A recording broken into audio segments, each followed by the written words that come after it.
Good afternoon, Bronx Zoo explorers, and welcome aboard the Wild Age Monorail. My name is Freddie, and I'm going to be your guide and driver today, and you're all going to be our field science training.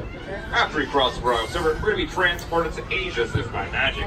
We're going to be seeing animals from China's India, Cambodia to Nepal and more. For your safety, you must remain seated at all times with your hands and feet inside the car.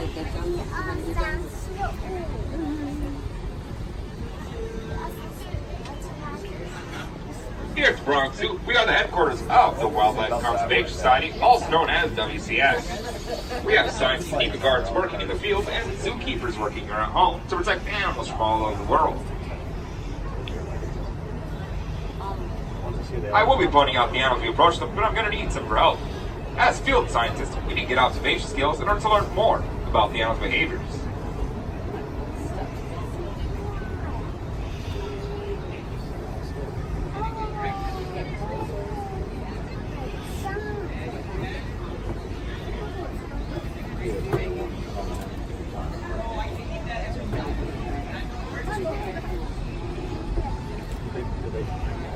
Right now, we're crossing the Bronx River. And we're going to be transported to Asia.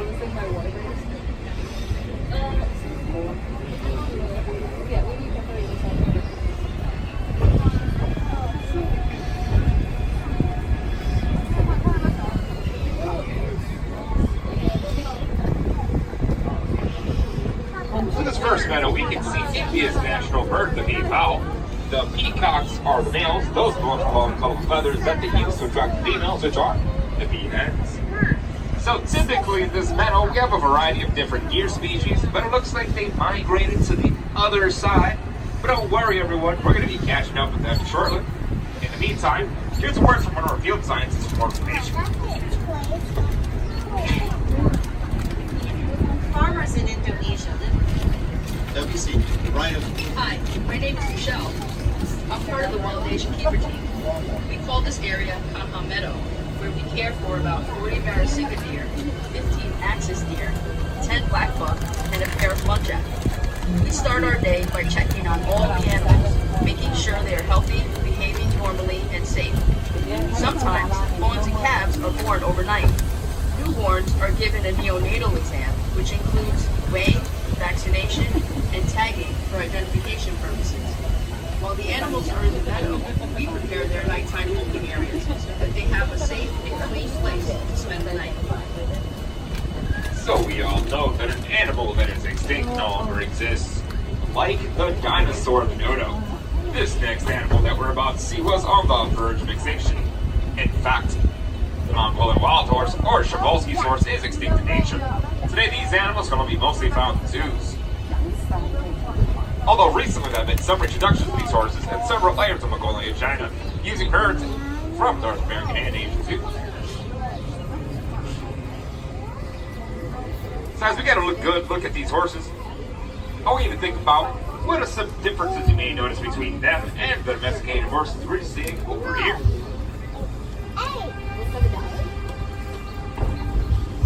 Well, you may notice that they have a stockier build and shorter legs. They also have an erect mane. This means that their mane sticks directly up. Their mane is also missing forelock. That is a piece of mane that rests on the fork of the horse. In this area, you may notice we only have we have 8 females and 1 male, which totals up to 9 Mongolian wild horses. What are those birds doing? Look. Where? Right there. Oh, they're going to the poop. They are. They really are.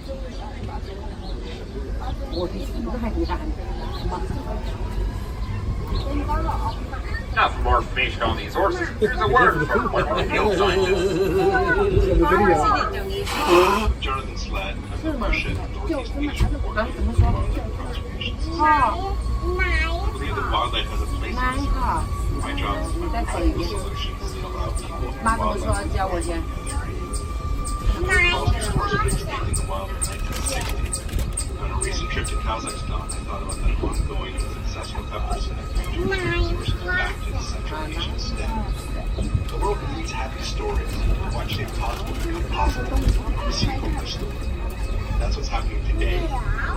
Wow, man, it looks like a show up there. Look, like a TV. Ooh, wow. The way they look like see? The Bronx Wow. have received its Ooh, first look at animals in that. 1902 to date. We've had over 50 Przewalski's horse foals born Shadow show. here at the Bronx Zoo.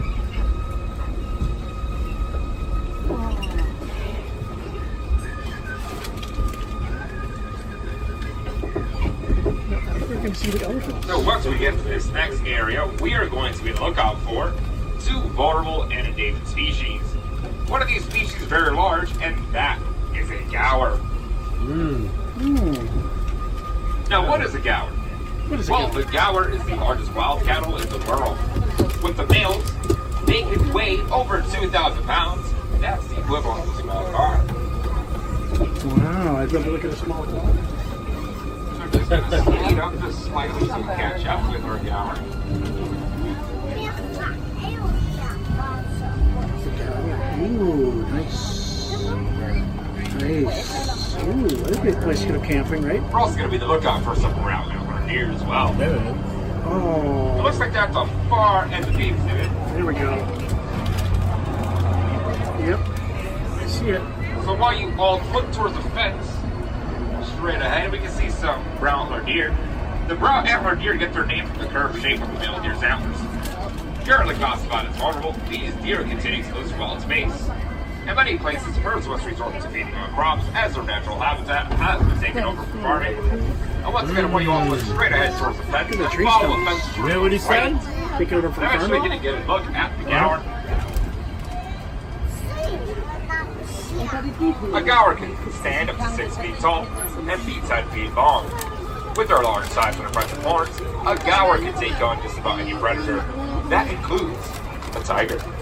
Ooh, wow. Wow. Wow. What threatens these huge animals the most is the loss of their natural habitat.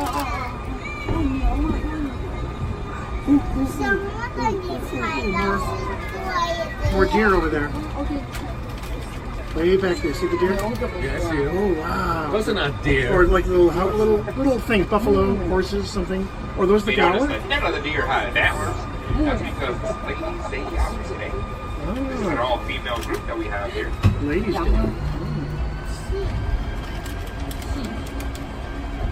As we practice our scientific observation skills, might be hearing a noise coming from the concrete jungle rather than an Asian one.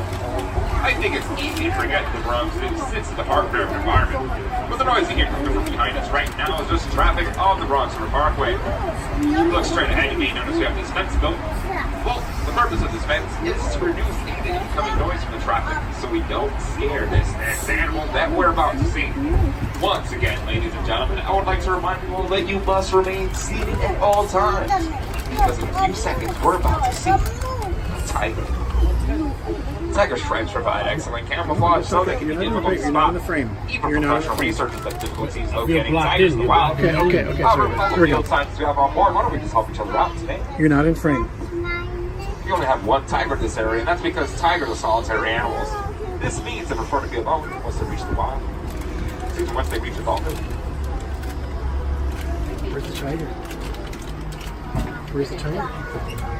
There it is. There For it is. tiger being difficult to see, he's actually at the top of this little hill over here.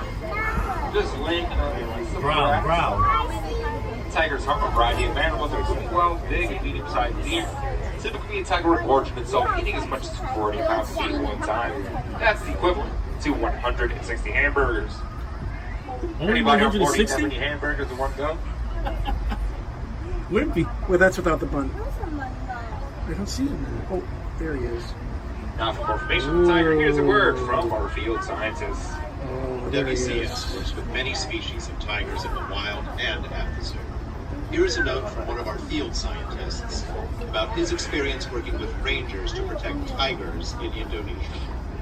Hi, my name is Caro Aman. I'm helping the rangers of the National Park in doing their forest patrol. There was a time when we thought some tigers could graze in the jungle. But then we also found that some snares are installed inside the forest, which become threats to the animal. We dismantle the snare and section that the tiger are safe. If you look up this hill, we can get a up close and personal look at the gaur.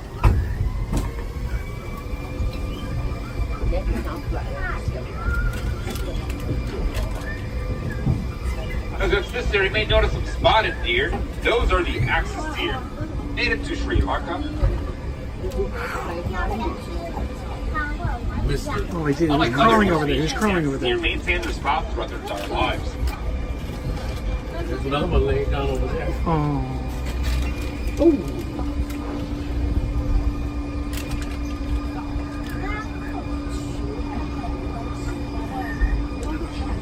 We're going over the river again. Oh, no, he's standing in the middle of the road. Oh.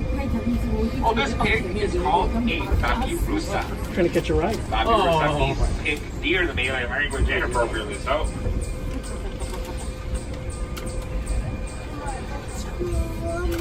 Their skin color allows them to I was trying to catch a ride. They can all be different spots sometimes. He's lost. Let's see if we'll find her Babirusa. Give him a second so he can be a little more active. Are you recording that?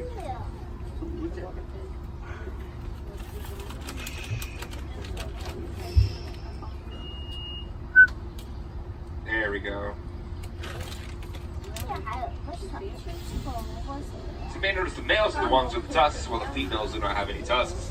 The males use their tusks to fight off other males in order to display dominance to attract females. Just like some of the other species we spoke about today, the Babirusa are highly endangered as well. Oh, it's a peacock.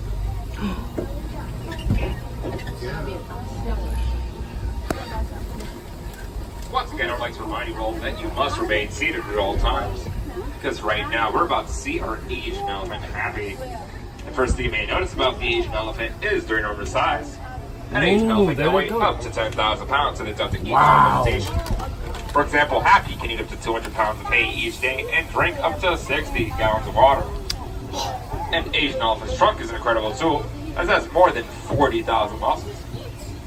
That's more muscle than the human body. And their trunk never bigger like digits they can use to either gently pick up an egg or pick up a tree with enormous force. Ooh. It's really cool to get this close up, you know, where it's moving. There we Here's go. word from a field scientist for more information on the Asian elephants. Did he say his name? Experts in the field. Did he give us the name? African and Asian elephants. He Here is a doesn't. note from our field scientists who work with Asian elephants. My name is Donny Gunayadi, and I'm the Elephant Conservation Coordinator but for sorry. WCS Indonesia. I got The it. first time I saw a Sumatran elephant, I got I it. thought, this is a magnificent creature. They will be saved because they are so big. But the truth is, they have declined 50% since the 1980s. Even though rats and insects cause more damage to crops than elephants, because the elephant is so huge, psychologically, it seems more threatening. So when there is conflict, the farmers poison the elephants. In response, we created a crop protection unit to mitigate conflict and send the elephants back into the park. And it's been a huge success. Since we started in 2003, no elephants and no people have been killed. In this next area, we're going to be on the lookout for another large mammal. Today, Indian rhinos are highly endangered, with only 2,000 Indian rhinos surviving in India and Nepal. Here at the Bronx Zoo, we care for 5 endangered Indian rhinos. Now, caring for this rare animal is one thing, but breeding them is a huge challenge, as an Indian rhino can remain pregnant for up to 16 months. Any moms on board imagine that? 16 months. Wow. It's almost double. Yeah, right. Well, baby rhino will Yeah, be its mother for right. approximately 2 to 3 years.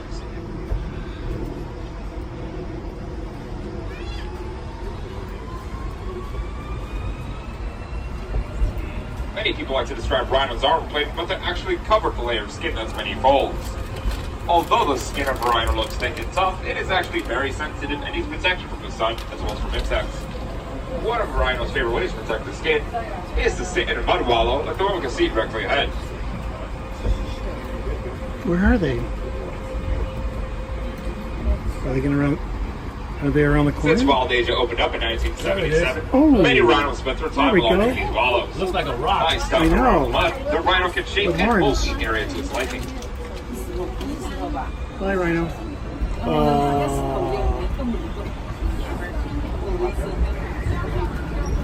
Yeah. Boy, he was hiding. Yeah. You can just sit there and Here at hide. the Bronx Zoo, we don't care for animals at the Rhino and Tiger, but participating in the zoo property management program called the Species Survival Plan. The name says it all. It is a plan to help these animals survive. Zoos across the world work together to maintain genetically diverse populations of rare and endangered species. They can run pretty fast. But they kill too. This is so cool.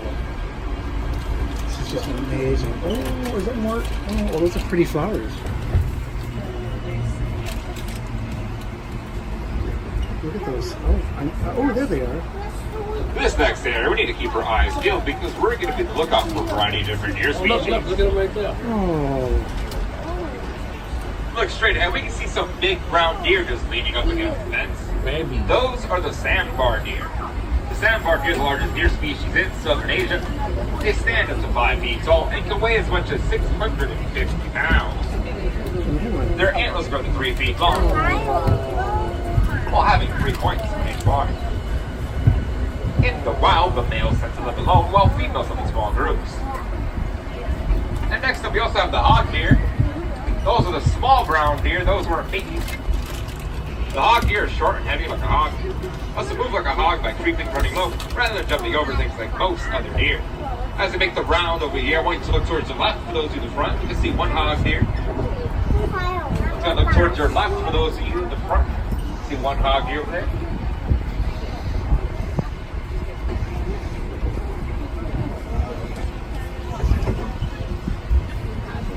I gotta get that gimbal thing from the camera.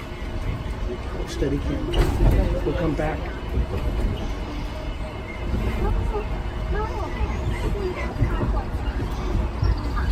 Next, if you see a muddy trail, I want you to follow that muddy trail upwards towards the top of the hill. We can see some Nilgai what is that? antelope. Not to be What? confused with sandbar. The Nilgai is the largest of the Oh. Asian antelope species. No, it's a tree. Tree trunk. Yeah, look, Where ooh, Nilgai here. It looks like something else. Yeah. That's because the males have a bluish grayish color to their coat. We also differentiate between the males and females by looking at their horns, as the males have horns while the females do not.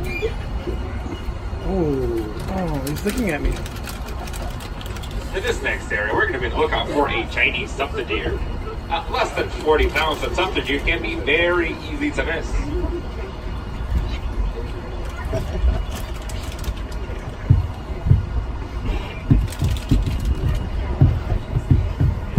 Looks like we have one all the way towards the top, right next to the fence. Yeah, 2 actually. Where? You see You may him? notice that they have a white tail and rump. Well, that's important for deer communication. When they flash their white tail and rump to other deer, that can alert them of any incoming danger. Let's see, just in case you didn't see it, we have one actually right here. They're usually very difficult to spot. Oh, look at him. They like the fences. I think they all want to get out. I bet I could catch them Yeah, you could. if I ran after them. Yeah, but they would be very good to eat. No, I mean, not to But the eat, tuft but deer to can play also recognize the males because they have long upper canines similar to that of a dog. Oh, he just hopped right over.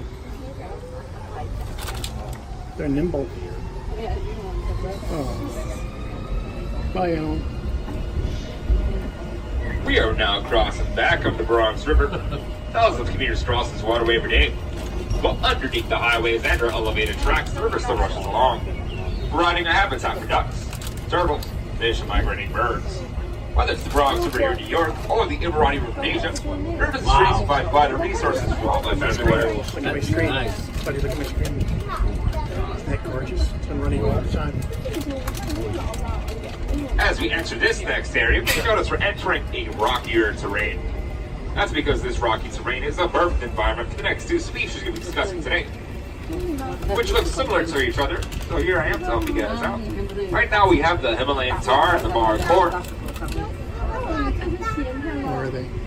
Oh, I see them. No? No? I keep seeing these tree stumps. I keep thinking they're... Which are both well enough to climb rocks and trees.